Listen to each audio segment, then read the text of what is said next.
Bonjour à tous. Alors, nous allons donc passer quelques instants ensemble, comme je vous le dis à chaque fois au début de ces vidéos. Ici, nous allons, nous questionner et peut-être questionner de l'énergie qui arrive déjà vers vous, qui va bientôt arriver. Hem, Se questionner sur, le sujet du couple qui, manifestement ne va pas bien et pour lequel vous pourriez vous poser des questions. Vous demander si après une rupture, vous allez vous remettre ensemble, si cela est envisageable, ainsi de suite. Donc on est plutôt là dans une structure, je dirais, de couple défaillante, qui, quoi, qui montre plus de problématiques difficiles à résoudre qu'autre chose. Et pour autant, on n'a pas forcément envie ou besoin pour l'instant d'abandonner cette histoire. On y croit encore, on veut encore tenter quelque chose et ainsi de suite. Bon.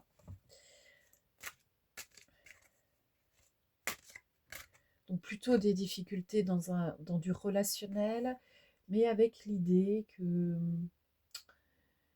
qu'il reste un espoir. Ça, c'est votre position actuellement. Ce ne sont pas les énergies qui arrivent. Ah bon, peut-être dire la même chose, je n'en sais rien pour l'instant. Mais votre position, c'est celle-ci. Bon, alors, j'ai une première carte qui vient me parler de paralysie, mutisme et stagnation. Alors, évidemment, ça nous parle quand même de quelque chose qui ne bouge pas, qui... c'est l'immobilisme, voire il n'y a pas de contact, il y a donc une rupture du lien, éloignement, ça fait un moment que ça dure, rien ne bouge, et puis en même temps, il y a pas de pour certains, de toute façon, il y a plus de contact de quelque sorte que ce soit.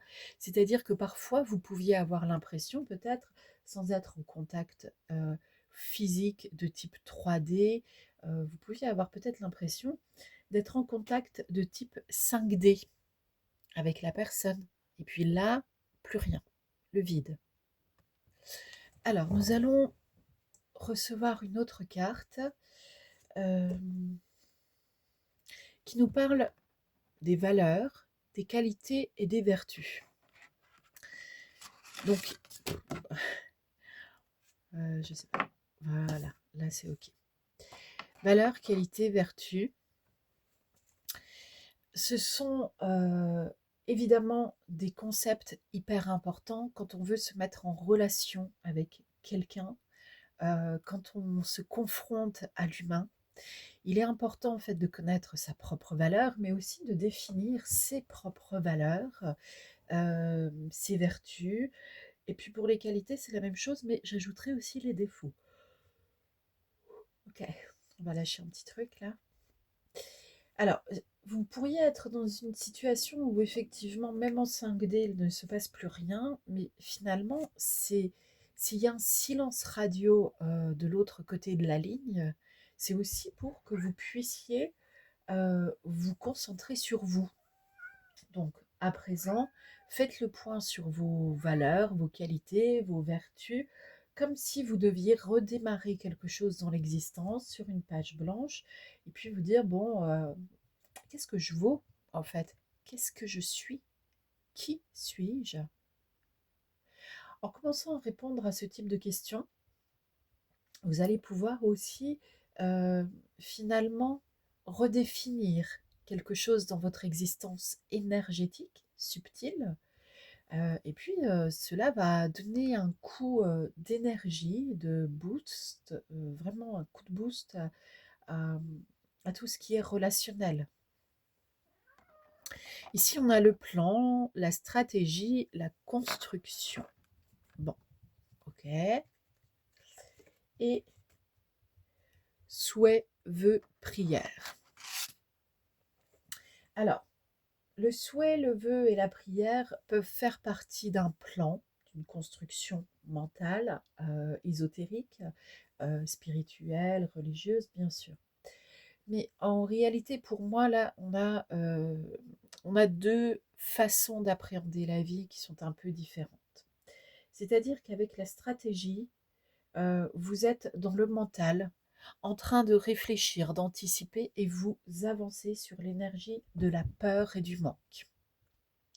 Qu'est-ce que je pourrais bien faire pour que l'autre revienne?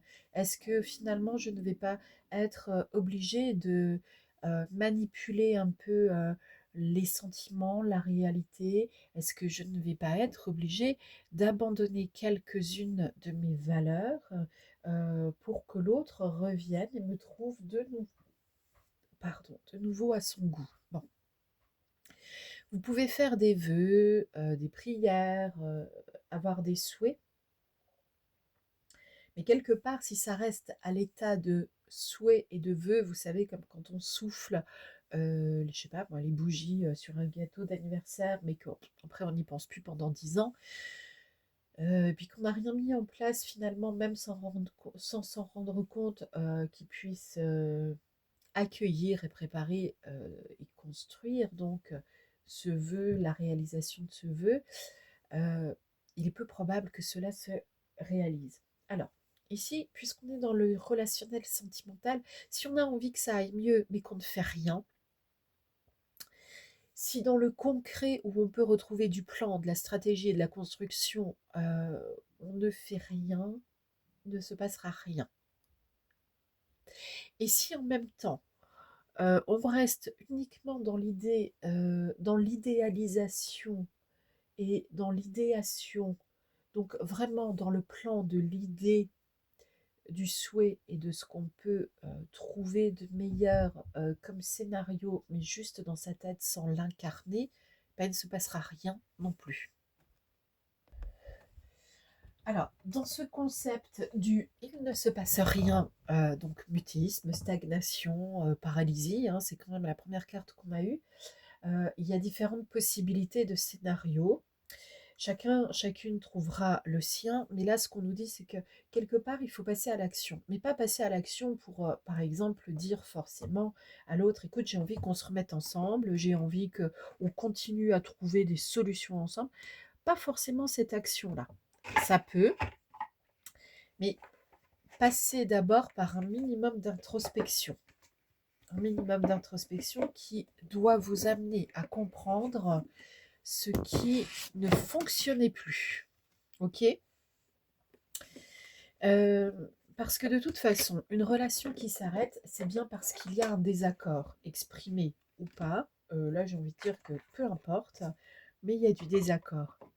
Parce que quand on continue à être d'accord avec les gens, à être sur la même longueur d'onde, évidemment qu'on continue à passer du temps ensemble, à s'appeler, à se voir, à partager des choses, même si c'est 3 messages à l'année, par exemple dans le monde amical, peu importe. Quand on n'est plus sur la même longueur d'onde, finalement, on n'est plus dans les mêmes mondes. Donc de temps à autre, on entend parler de ces gens-là. Ah oui, et puis on se dit, ah oui, tiens, c'est vrai, on ne les voit plus, on n'en entend plus parler aussi souvent. On n'est plus avec. Avec un autre jeu, ici, nous avons le voyage. Alors, le voyage, c'est quand même la notion du mouvement, hein, parce qu'il est impossible de partir en voyage si on ne se met pas en mouvement. Donc là, on est en train de nous dire que vous allez trouver une solution. On a la fatalité, mais qui est arrivée de travers. Alors, c'est une fatalité qui n'est pas non plus si forte que ça. Et puis, la fatalité, c'est surtout une idée. La fatalité, c'est surtout une idée que l'on se fait de sa propre existence en pensant que on est une victime et que l'on subit. Bon, ça va peut-être falloir bouger aussi à ce niveau-là. Le voyage, il est autant mental que physique. Et donc, va peut-être falloir changer d'idée.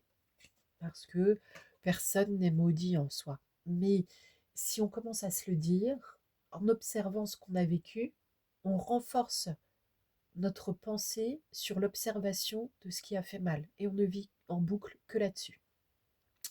Ici, j'ai la bonne nouvelle. Ah bah, c'est quand même quelque chose de joli, ça, qui arrive. Une bonne nouvelle, bon bah, vous êtes dans le questionnement sentimental, là où il y a eu des arrêts, des coupures, des césures, des ruptures. Si on vous parle de bonnes nouvelles, on n'est pas encore en train euh, de dire, ou pour certains, on n'est pas déjà en train de dire euh, que la personne va revenir. Pour l'instant, on a des bonnes nouvelles, ok? Finalement, une bonne nouvelle, ça peut être aussi parfois que on va réussir à sortir de la difficulté qui nous aurait presque fait croire qu'il fallait se remettre avec la personne, tellement on se sentait seul. Vous voyez, il y a vraiment plusieurs histoires possibles, alors on attend. Il y a la surprise quand même. Bon, une bonne nouvelle qui va surprendre. Euh, Moi, avec l'histoire de la surprise, je sens aussi quelqu'un qui est capable de changer quelque chose en soi et qui a pris le temps, voilà, qui a pris le temps de réfléchir, d'accord? Qui a pris le temps de réfléchir à ses actes, à ses pensées, à sa façon de se mettre en relation. Là, on ne parle pas de vous, on parle de l'autre personne. Là, j'ai la vieille bohémienne, mais elle arrive un petit peu de travers. Donc, il y a un peu d'histoire de divination. Vous avez un peu d'intuition, vous l'écoutez qu'à moitié. L'autre personne, pareil. Les émotions, mais elles arrivent de travers aussi. Donc, bon, bah, évidemment, le champ émotionnel est bouleversé. Rien n'est facile. L'éveil. Ah, voilà.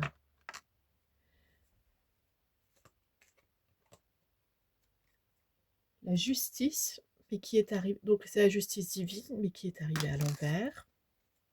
Il y a quelqu'un, en fait, qui s'est pris des foudres karmiques. Ce qu'on appelle les foudres karmiques, c'est un ensemble d'événements qui, en fait, vous font dérailler de votre vie habituelle et qui vous placent en éveil. C'est-à-dire que quel que soit le mode de vie que vous aviez habituellement, là, d'un coup, ça s'arrête. Il y a quelque chose de douloureux, de difficile, de contraignant qui pourrait vous faire croire aussi que la fatalité s'abat sur vous.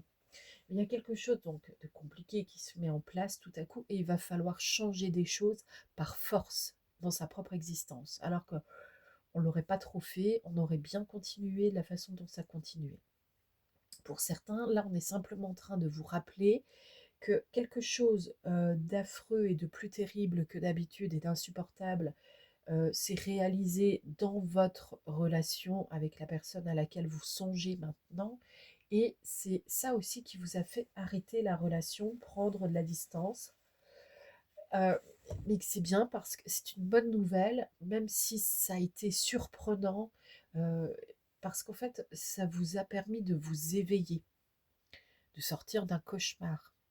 Pour d'autres, c'est la personne en face de vous qui vit des choses vraiment pas amusantes et qui est obligée de se remettre en question. C'est une personne qui ne peut plus faire l'économie de la remise en question du basique, du type et si ça venait de moi? Quelle part en moi est à l'origine de tout ce désastre? Alors une personne qui se pose ce type de questions n'est pas encore une personne qui peut forcément se mettre en action. Ok, on va voir un peu ce qu'on donne comme information supplémentaire, mais il faut bien comprendre qu'il y a en général une phase d'éveil, de compréhension, une prise de conscience, et puis il peut y avoir un autre petit temps avant de passer vraiment à l'action, surtout dans le sentimental. Dans le sentimental, il y a quand même des choses qui sont impliquées et qui n'ont rien à voir avec les autres types de relations, enfin normalement, hein, c'est l'intimité, la sexualité. Donc dans le sens où normalement, l'intimité, ce type d'intimité ne se partage qu'avec des personnes, un certain type de personnes pour qui on a un peu de sentiment. Hein. On essaie de faire construire une relation. Il y a le corps qui parle, qui a ses besoins et ses envies. Et puis, il y a une autre énergie, il y a celle du cœur, qui peut entrer aussi en contact avec ce lien. Euh, Parfois, il y a des personnes que l'on rencontre qui sont là pour éveiller notre corps, d'autres pour éveiller notre cœur. des personnes qui sont là parce que notre corps est éveillé, parce que notre cœur est éveillé, et qui peuvent ainsi entrer dans notre existence. Vous comprenez bien que par cette façon spécifique de le dire, il y a différentes étapes. Alors ici, avec un autre jeu, j'ai le changement et le despotisme. On va en remettre une sur le despotisme pour savoir si c'est le despotisme qui arrive. Ce sera non, la paix. Voilà. En fait, sur quelque chose qui vous tyrannisait. Donc si c'est de la tyrannie, c'est qu'on est dans la peur. Ok. On utilise comme instrument la peur et pas l'amour. Vous pouviez croire être en histoire de couple, donc d'amour. Et en fait, non, il n'y a aucune obligation d'être en couple sur la base de l'amour. Là, c'est important de faire la distinction. Donc, tout ce qui est despotisme s'arrête. Ce qui veut dire aussi que si vous aviez vous-même mis en place des stratégies, des plans qui vous permettent d'avoir le pouvoir, c'est fini. C'est fini. Ça, il faut l'arrêter. Vraiment. Parce que sinon, de toute façon, ce n'est pas possible de passer à l'autre scénario où, là, pour sûr, je vous le dis, la personne revient vers vous. Dans cet autre scénario où vous avez compris tout simplement qu'il faut entrer dans le cœur, se changer, se mettre dans la paix. La paix pour soi, mais la paix pour l'autre. Il faut lui ficher la paix aussi. Il est possible que la personne revienne vers vous.